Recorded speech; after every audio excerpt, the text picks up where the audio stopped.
So yeah, but we'll move on to the next game, which happens at 2:15, if I'm right. 2:15 2:15 on Saturday, which is Scotland-Italy. What is traditionally in the Six Nations the wooden spoon decider, but I think it's probably grown a little bit beyond that now. Yeah, it's interesting.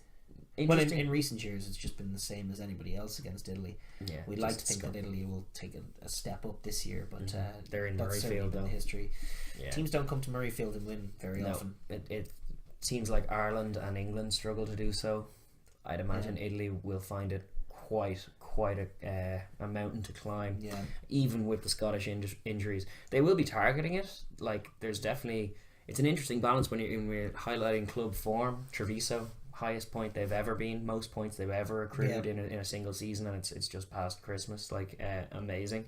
Zebra as well have overperformed compared to themselves, obviously at a lower level. Scotland are dealing with two teams in the knockout stage, which is a level above that, and it just looks like across 2 or 3 to be fair. Much more. But it's like it should make for an interesting contest. I'm looking forward to some pretty tries, I hope.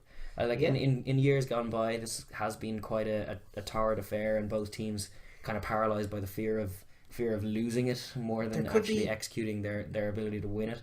I kind of feel like this could be an interesting attacking kind of game. Could be, hope so. Yeah. Could be errors either.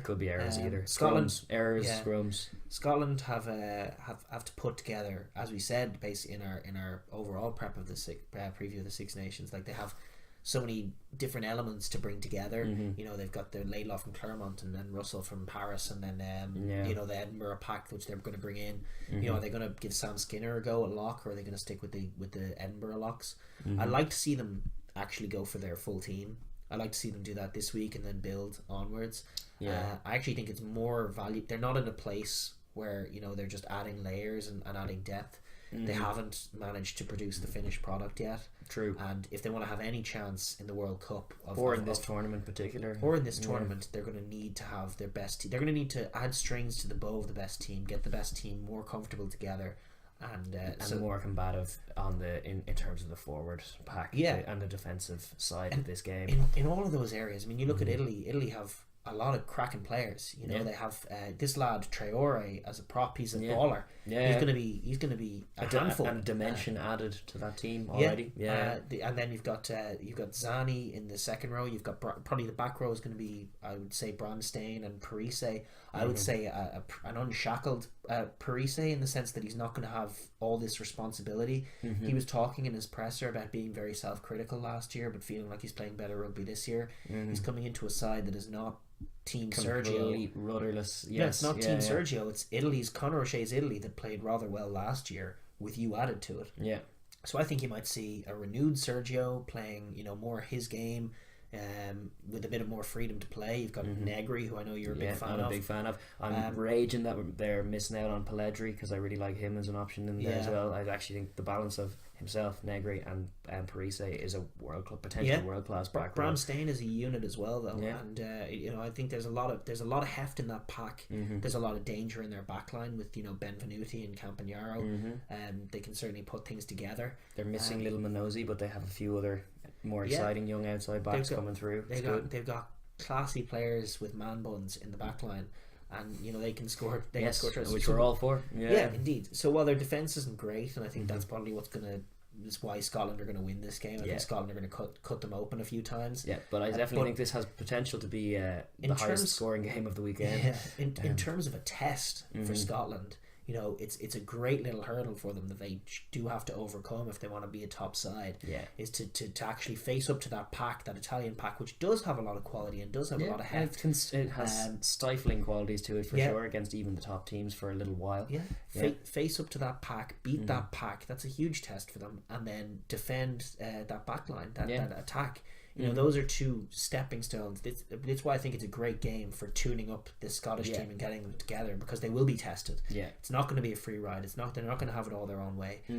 But it's important, I think, even like not just winning the game. It's important that they do make strides in terms of they do shut down Italy, they defend them, and if they leak 3 tries, it'll be a confidence knocker going into a tough game against Ireland. next week. I think massively, because it'll be an indication that whatever's being worked on defensively still just isn't working properly. Yes, no, it's true. And then it is that quandary of like, well, he can't drop Hugh Jones. He's our danger, and he's our difference maker. But at the same time, when you have that axis of Finn Russell, Horn and Jones, it's like that's very frail in there. Although you do get to the outside channels very effectively, but then if you're going the balance of that is the balance. Dunbar's not even in the squad. I don't think he's injured. The balance of Russell, Horn, Jones is all wrong. Like I like Peter Horn, he's a decent player, but he shouldn't. They need to have a 12 in there. Yeah, because otherwise you're just going wide the whole time. There's no real. I would sooner see Horn covering 10. In fact, 100%. I would rather that than Adam Hastings. I think, in fact, that probably is what you will see. I think Chris Dean should be capped.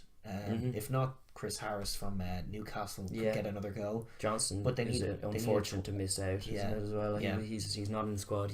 But they do have options there, but they still haven't found a thing that works. And you're kind of confident that you really do want Hugh Jones in the side. Yeah, and I think if you have Hugh Jones in the side and you have Finn Russell at 10, you need a defensive 12. Your Brad Barrett model in there. And I think Chris Dean, in terms of a guy who's just come into Edinburgh amidst an injury crisis and slotted in and been error free and defensively sound, get him in there. Yeah. Make it work.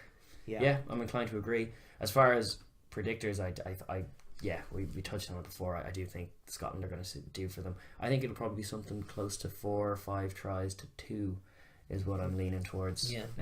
That kind of look to a game, and I think Italy will have their moments, but I think Scotland will show have the potential, as you say, in those areas where Scotland are weak. If they can start well, if they can score tries, if they can attack, if they can get the Murrayfield crowd worried, they can get a Scotland team that, while they are confident, they're not as fly high confident as they were on the early run. I think it's a brittle confidence. I think it's a confidence that 40 tough minutes can eke away. Yes, very quickly. So if Italy can get a runner going on them, there is the potential there for them. Absolutely. Yeah. So it's still the game that Italy are targeting of the whole Six Nations. Probably really. France in Rome is the France other in one. Rome is the other one. Yeah, those two tests are ones that they have historical precedent of winning. Really, so they'll be going, we can do this, and so it makes it tougher. And it's week 1, all sides are kind of gunning for it, and it becomes a question of who got the prep right. Was Ireland going to Portugal thing? Was that a good thing or was it a bad thing? Sometimes it'll certainly be painted that way in the context of the winners or the losers. I didn't like that Ireland and England were both in Portugal that week. We should have just gone to Brazil or something. I don't know, but they copied. I know it's a while away, but I mean it's just I just didn't, for some reason I just was like, why are we both in Portugal? What's going on? True. I don't know. They were getting they're stalking us with their media comments as well, the English, but we'll get on to that game, I guess, in due course. I suppose, but what have you anything else to say on this one? I really want to see something from both of these teams in this game. I do too. That's what I'm hoping for. It's a curious one because I think no matter what you see, it's going to be positive for one side and a negative from the other, because I think what Scotland need to do is to shut Italy out, beat them up front, overcome the hurdle that is the difficult test that this team are going to present, and then beat them well. I even think the tries are in them. Like, even if they can just do that, and even if they're stuttering a bit in attack and make a few errors, there would be a foundation there to be confident that they can kick on to another level. Conversely, I think what Italy need to do is essentially prevent Scotland from doing that. Rough them up front, score some tries, try and dominate at scrum time, try and make it messy at line out time, have an effective maul, all of those things, and also just play your ballers into the game. Get Campagnaro on the ball, there's endless potential for an interesting contest here, and no matter what happens, I think I'm going to be pleased for one side and disappointed for another. I think it's one of those ones where, as always, when there's 2 games where it feels like there's a lot on the line, and then there's a third game, I think this will be the one that has the prettiest rugby on show most of the time. That's my leaning. I think the other games will have a tendency to get tight at moments because there's a lot on the line. whereas this one, it feels like has more potential to be flowy. So even though it's probably less consequential, it's still going to be a pretty picture, I reckon. So yeah, unless there's a lot of errors. There's a lot of errors, and that plays Italy into the game, which I think Italy will not be hoping for the free-flowing, high-tempo game, because I'm curious to see they won't win it. I'm curious to see who'll win the scrum. I mean, Traore is great, but Nell is quality. Yeah, and you know, Traore looks like a good option from the bench. I think they'll start him. I don't know. I think they'll start him. Absolutely, yeah. I would start him. I don't know if they may go for solidity and then break it up in the last. I'd like to see him start, but I still think like that Edinburgh heft of Toulouse and perhaps Skinner or maybe Gilchrist in there. You know, that's going to be. I think that their scrum is going to be perhaps in years gone by it's been useless, but perhaps good enough to rival or at least get parity with some of the best scrums in the competition. That's what they're hoping. Yeah. That's a big like lacking element that they've had, or they haven't had, I should say, in years gone by, that does just lose you games more often than not. You're on such an uphill battle whenever your scrum's being dominated to the extent it has been in years gone by. It just puts a lot on your backs to be doing an awful lot with 30% of the ball. So you're hoping for that, building on it, and swatting Italy aside is their first challenge, and I kind of back them to do it. Yes, like I think I do. That's where I'm leaning. Is a Scotland win comfortable enough and dangerous for any team? I think the bigger question, rather than just predicting the result, is are they going to fix the defensive issue, or are they going to leak? Are they going to win with their attack and leak tries, and then go on to continue to leak tries against the top teams, or is there? It's a question that won't even be answered after this week. Other than if they leak a load of tries, then it's obviously like big problem. But even if they manage to shut Italy out, it'll still be like, well, I think that was a step only Italy. Yeah. So they will be like targeting, keeping the tries against or the scores against, meters against even at a minimum. Yeah. Because even when it hasn't led to tries, there's just been too many clean line breaks or just bustling contacts won, where there's like so many post contact meters that they give up in that centre area as well. There's also just a lot of plays that just there's no contact. It's just a hard inside line and a hole and just a huge gap in between the two centres. They're kind of two separate issues in the same area, whereby like you're not getting in the right position to defend the channel, and then even when you are, you're not physical enough to defend the channel. As much as I'd like to see Dean in, like the responsibility on those shoulders. I mean, this is a guy who wasn't starting for Edinburgh, and now he may have to come in, start at 12, and lead a backline defence and make all your tackles and be perfect in the Six Nations against some of the top test sides in the world.